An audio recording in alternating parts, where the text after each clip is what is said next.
Assalamu alaikum to all dear students. How are you all? I hope you all are fine and safe at your home. So this is your computer lesson of class 8. Your unit number is 3, that is Introduction to Spreadsheets or Spreadsheets in Excel. Unit number आपका 3 है, that is जिसका name है spreadsheets in Excel. So आज के topic में हम study करेंगे how we can create basic salary report. So this is given in your book, that is page number is basically 60, 61 and 62 of your computer book Punjab textbook board. So as you can see कि यहाँ पर मैंने एक basic structure create कर लिया है. How we can create a monthly salary report. हम एक सैलरी की रिपोर्ट को किस तरह से डिज़ाइन कर सकते हैं. It's very easy. So first of all, can anyone tell me what is the basic use of Microsoft Excel. Let's revise the previous topic. First of all, Hasan, can you tell me what is the use of Microsoft Excel. Right, Microsoft Excel is basically used if you want to do any kind of calculation, if you want to do calculation, like if you want to do mathematical results, if you want to do graphs, charts, then simply you will use Microsoft Excel, or you can do this with the help of Microsoft Excel. Microsoft Excel में basically आप किसी भी किस्म की जो editing है उसको easily कर सकते हैं. सो इसके थ्रू बेसिकली हम स्प्रेडशीट्स क्रिएट कर सकते हैं जिसमें आपके पास चार्ट्स की फॉर्म में जो डाटा होता है उसको आप रिप्रेजेंट कर सकते हैं, आप ग्राफ्स को शो कर सकते हैं. So you can do a lot of things here. So first of all, as you can see there is written, first of all the topic is creating monthly salary report. हम monthly salary report किस तरह से बना सकते हैं. So this is very easy. Okay, so first of all, before starting the lesson, can anyone tell me, क्या मुझे बता सकते हैं इस वक्त आपके पास ये जो वर्टिकल लाइंस हैं, ये जो लेटर्स लिखे हुए हैं A B C D E F G H etcetera, ये सो ऑन आगे कंटिन्यू होंगे. सो इन लेटर्स को बेसिकली जो लाइन है ये किस चीज़ को रिप्रेजेंट कर रही हैं. Shuja, can you tell me कि ये जो लाइंस हैं ये किस चीज को रिप्रेजेंट कर रही हैं. Can anyone tell me.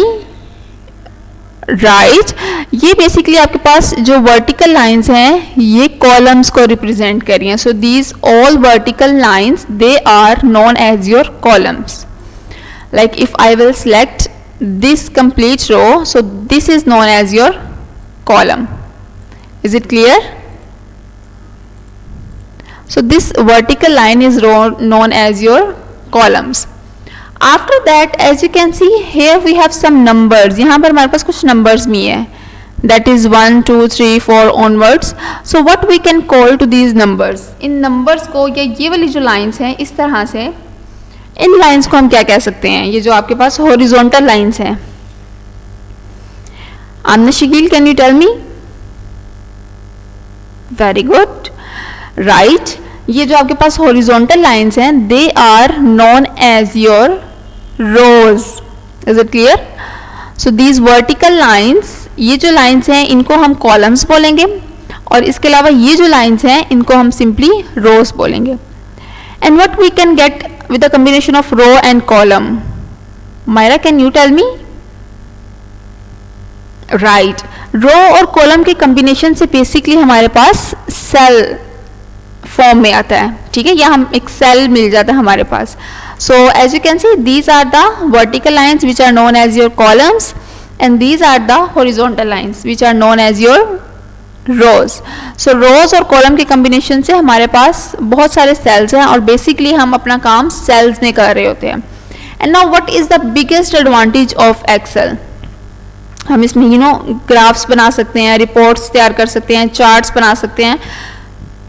Suppose if we will make a mistake, so now what we have to do. क्या हमें दोबारा से सारा काम दोबारा करना पड़ेगा. Is there any solution of this problem or not? Fatima, can you tell me? Exactly right, कि इसमें आपने अगर एक दफ़ा कोई भी वर्ड टाइप कर लिया, आपने कैलकुलेशन लगा के अपना रिजल्ट आपने ले लिया है, but at the and if you will change, आप कोई भी वैल्यू चेंज करेंगे तो आपका जो रिजल्ट है वो ऑटोमेटिकली चेंज हो जाएगा। ठीक है, अगर आपने 10 वैल्यूज एंटर की हैं और एट द एंड आपने 10th वैल्यू पे जाके कोई फॉर्मूला एंटर किया है, सो अगर आप एक वैल्यू चेंज कर देते हो तो ऑटोमेटिकली जो आपका फॉर्मूला है, फॉर्मूला सेम रहेगा, लेकिन जो आपके पास जो रिजल्ट है वो उस फॉर्मूला के अकॉर्डिंगली ऑटोमेटिकली चेंज हो जाएगा। So this is one of the biggest advantage. So today we are going to calculate how to find monthly salary report, which is also given in your book of computer PGB, that is on page number 60, 61 and 62. So first of all ये आपको यहाँ पर इस तरह से एक rough form में sheet मिलेगी आपकी बुक में। So here we have a column, हमारे पास ये जो फर्स्ट कॉलम है ए, इसमें मैंने कुछ नेम्स एंटर किए हैं। Is it clear? सो ये जो फर्स्ट कॉलम है इसमें आपके पास बेसिकली कुछ नेम्स हैं, नेम का कॉलम है और इसमें कुछ नेम्स हैं, that is as you can see Nasir Iqbal, Naveed, Usman, Naila, Nabeela, Maheen etcetera. In the next column that is B column, here we have the basic salary. ठीक है, अगर ये किसी कंपनी में या किसी भी फर्म में जॉब कर रहे हैं, so this is the basic salary of this persons, like Nasir is getting 23,000, similarly Naveed is getting 27,500 whatever. So after that ये इनकी basic salary है। Now we have house allowance and medical allowance. After that we have to calculate what is gross salary, what is tax deduction, and at the end what we have in net salary. Is it clear? So house allowance है कि basically आपके पास आपकी जो salary है उस पर अगर कोई प्रॉफिट लगता है, सो वो एक तरह से आपको इतना प्रॉफिट मिल रहा है। ठीक है, ये नासिर इकबाल है तो उसकी सैलरी है 23,000, उस पर इसको हाउस का प्रॉफिट मिल रहा है 6,900। सिमिलरली इसको मेडिकल का जो प्रॉफिट मिल रहा है दैट इज राउंड अबाउट 1,150। अब आपके पास जो फर्स्ट क्वेश्चन है, now what is gross salary? Gross salary क्या होगी? This is very important question, इसको कैलकुलेट करना भी आपको आना चाहिए और ग्रॉस सैलरी होती क्या है? Zainab, can you tell me what is gross salary? Zainab Zubair, what is gross salary?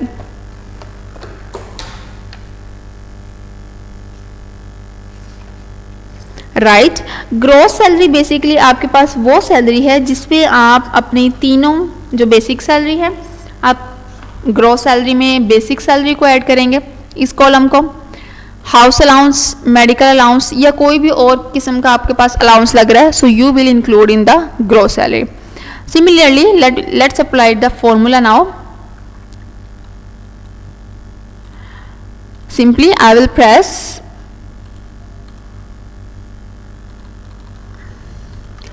The symbol of equal. अब आपने क्या करना है, इन तीनों को प्लस कर देना, और प्लस करने के क्या आप इस तरह से सिलेक्ट करेंगे, this is the way? No, let's change the color first of all।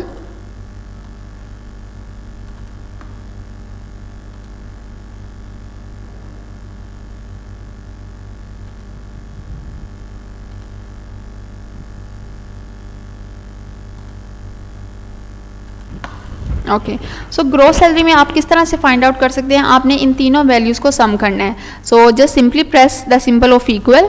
उसके बाद आपके पास जो फर्स्ट नासिर इकबाल की सैलरी है that is 23,000। You don't have to write 23,000, आपने इस तरह से 23,000 नहीं लिखना। Is it clear? आपने उसका सेल एड्रेस टाइप करना है, like what is the now cell address of this 23। As you can see कि यहाँ पर हमारे पास बहुत ज़्यादा सेल्स है।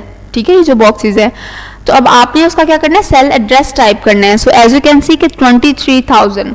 Now what is the cell address of this digit 23,000? Farhan, can you tell me? It's very easy, right? This is basically B6। Is it clear? B6। After that the symbol of plus, क्योंकि हम इन तीनों salaries को, इन तीनों amount को plus कर रहे हैं तो आपने प्लस का सिंबल ऐड करना है। After that you have to add this value. So now this is 6,900 तो इसका भी आप सेल एड्रेस ऐड करेंगे. So now what is the cell address of this digit? Abashina, can you tell me what is the cell address? Right, the cell address is basically C6. और जब आप इस पर क्लिक करेंगे उस cell पे तो ऑटोमेटिकली जो आपका सेल एड्रेस है वो ऐड हो जाएगा, या आप इसको टाइप भी कर सकते हैं, that is C6 plus. Now next we have 1150, that is medical allowance. Again what we will do, we will type the cell address of this cell. So I will just write D6. D6 किस तरह से, basically आपके पास जो column है that is D, क्योंकि ये जो नंबर है 1150 ये D वाले कॉलम में है, ठीक है. और इसी तरह से जो इसका नंबर है रो का that is 6. So cell address होगा D6 and simply just press enter. So जैसे ही आप एंटर प्रेस करेंगे तो आपकी जो वैल्यूज है वो ऑटोमेटिकली कैलकुलेट हो जाएंगी. सो नाउ मेरे पास auto fill basically feature already include है. सो अब आपने सपोज किया एक स्टूडेंट की सैलरी जो है कैलकुलेट कर ली है एक पर्सन की. अब बाकियों की कैलकुलेट करने के लिए क्या आपको दोबारा से हर तरह से वैल्यू चेंज करनी पड़ेगी, या हर स्टूडेंट के लिए सेपरेट फार्मूला अप्लाई करना पड़ेगा? और is there any kind of shortcut method, can we do this or not? Fatima, can you tell मी?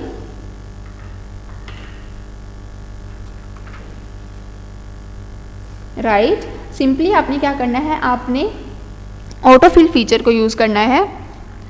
इस तरह से आपने अपने सेल को ड्रैग कर देना है, ठीक है. Let's do it again.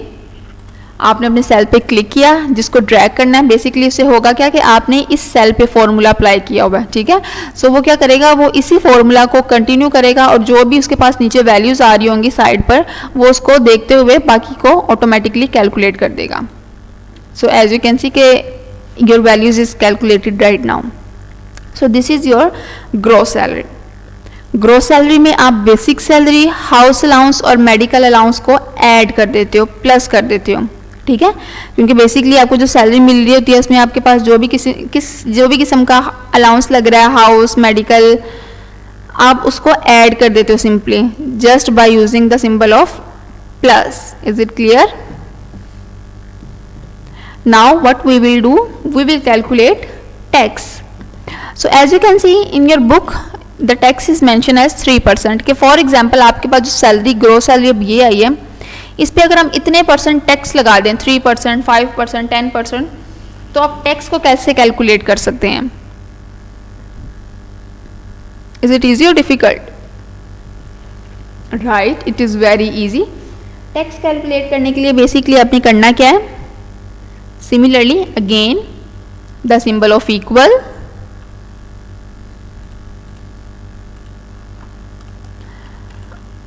let's zoom it. Okay,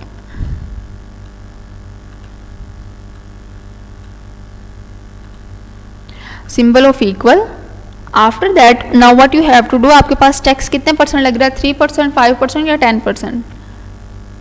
right, that is 3%. So simply आपने 3 टाइप करके परसेंटेज का सिंबल टाइप करना है, ठीक है.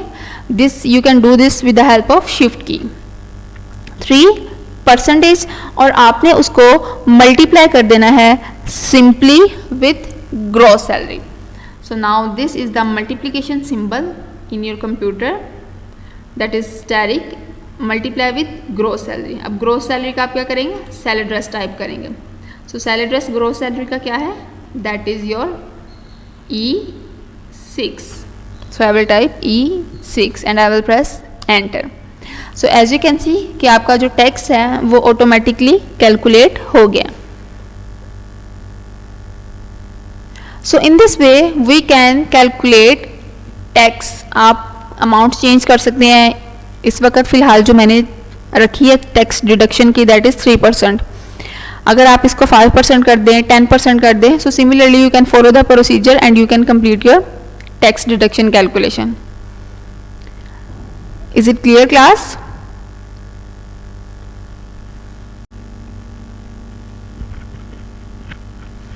Okay, after that next we have is your net salary. Now what do you mean by net salary? और इसी तरह से अगर आपने बाकी वैल्यूज़ कैलकुलेट करनी है, so similarly what you can do, you can just again use the autofill feature.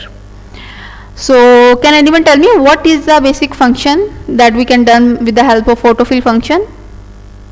autofill function से basically हम क्या कर सकते हैं, या वो function क्या काम करेगा? Fahad, can you tell me? Right, autofill function basically आपकी वैल्यूज़ को, जो आपके पास डाटा है उसको ऑटोमेटिकली फिल कर देगा, ठीक है. So again what you have to do, आपने इस सेल पर क्लिक करना है. इस वक्त कलर की वजह से हो सकता है आपको प्रोमिनेंट नज़र ना आ रहा हो, बट सिंपली क्लिक करें और उसके बाद ये आपको प्लस का सिंबल नज़र आ रहा होगा यहाँ पर, और उसी तरह से आपने इसको ड्रैग कर देना वहाँ तक जहाँ तक आपको वैल्यूज़ फिल चाहिए. अगर मैं इन्हें नीचे कर दिया ड्रैग, सो अब देखें नीचे उसने 0 0 फिल कर दिया. वाई? क्योंकि मेरे पास इस जगह पे कोई डाटा ही नहीं था, तो उसने फॉर्मूला अपना कंटिन्यू किया और वैल्यूज़ में रिजल्ट में मेरे पास 0 वैल्यूज़ दे दिए. So what we will do, simply just drag your cell towards downward. जहाँ तक आपको वैल्यूज़ चाहिए आप सिंपली उसको ड्रैग कर सकते हैं. At the end now we have net salary. So first था बेसिक सैलरी जो कि उस पर्सन की सैलरी है, फिर उस पर हाउस अलाउंस लगा, एक तरह से प्रॉफिट है. After that is medical profit. Then we have gross salary. Gross salary में हमने इन तीनों सैलरीज को ऐड कर दिया. Is it clear? After that we have tax deduction. तो टैक्स डिडक्शन में हमने क्या किया, उसको टैक्स अप्लाई कर दिया. सिंपली क्या प्रोसीजर था, the symbol of equal 3% multiply by gross salary. ठीक है, अगर आपने 5% टैक्स लगाना है तो सिंपली आप 3 की जगह 5 वैल्यू इंसर्ट कर दें और उसको ग्रॉस सैलरी के साथ मल्टीप्लाई करवा दें. Now at the end we have net salary. So now what is net salary? Okay, मतलब अब किसी भी पर्सन को जो सैलरी मिलेगी तो उसमें से कौन सी सैलरी होगी, ग्रॉस सैलरी होगी या टैक्स वाली सैलरी मिलेगी या कोई कौन सी सैलरी मिलेगी या बेसिक सैलरी मिलेगी? Can anyone tell me? It's very easy. Moazzam, can you tell me? Right, अब आपने बेसिकली नेट सैलरी क्या होती है, आपके पास जो ग्रॉस सैलरी थी उसमें से आपने टैक्स लगा दिया, तो अब आपके पास कौन सी सैलरी आई है, किस तरह से आप फाइंड करेंगे? मेरे पास अगर इतना टैक्स लग गया, इतनी वैल्यू मेरे पास डिडक्ट हो गई है या किसी कंपनी ने डिडक्ट कर ली है, उसमें टैक्स अप्लाई कर दिया है, तो बाकी मेरे पास कैसे बचेगी वैल्यूज़? बेसिकली मेरे पास एट द एंड रिजल्ट में कितनी सैलरी आएगी? So simply it's very easy कि आप इसको माइनस कर दें ग्रॉस सैलरी को टैक्स में से. So now the symbol of equal, तो ग्रॉस सैलरी का फॉर्मूला क्या था, that is E6 minus tax deduction. तो टैक्स आपने कितना इसमें से डिडक्ट किया, दैट इज 932. तो इसका सेल एड्रेस क्या होगा, F6. सो सिंपली आपने क्या करना है, F6 को माइनस कर देना है और at the end you just simply have to press enter. So जैसे ही आप एंटर प्रेस करेंगे तो जो आपकी सैलरी है वो ऑटोमेटिकली कैलकुलेट हो जाएगी. Is it clear? So in this way we can calculate net salary. So इस तरह से हम नेट सैलरी को ऑटोमेटिकली और इजीली कैलकुलेट कर सकते हैं. Is it clear class? So first of all हमारे पास जो कॉलम था दैट इज कुछ एक कंपनी में, सपोज एक कंपनी में डिफरेंट पीपल काम कर रहे हैं. So this is Nasir, Naveed, whatever. After that next we have basic salary. ये उन पर्सनस की सैलरी है कि उनको इतनी सैलरी पर हायर किया था या मंथली उनको इतनी सैलरी मिलती है. आफ्टर दैट उस पर कुछ अलाउंस लग गया, हाउस अलाउंस लग गया कि हाउस की तरफ से आपको इतना प्रॉफिट मिलेगा, कंपनी की तरफ से आपको हाउस का इतना प्रॉफिट मिलेगा. फिर नेक्स्ट है मेडिकल अलाउंस कि आपको कंपनी की तरफ से इतना मेडिकल अलाउंस मिलेगा. After that we have gross salary. Gross salary क्या, आपने इन तीनों सैलरीज को ऐड कर दिया, द सिंबल ऑफ इक्वल, और तीनों वैल्यूज को ऐड कर दिया with the help of plus. At the end next we have tax deduction. तो टैक्स डिडक्शन में आपने क्या किया, simply the symbol of equal 3% आपने टैक्स फाइंड करना है, then multiply it with gross salary. और ग्रॉस सैलरी से हम इसको मल्टीप्लाई कर देंगे और ऑटोमेटिकली जो आपका टेक्स्ट है वो कैलकुलेट हो जाएगा।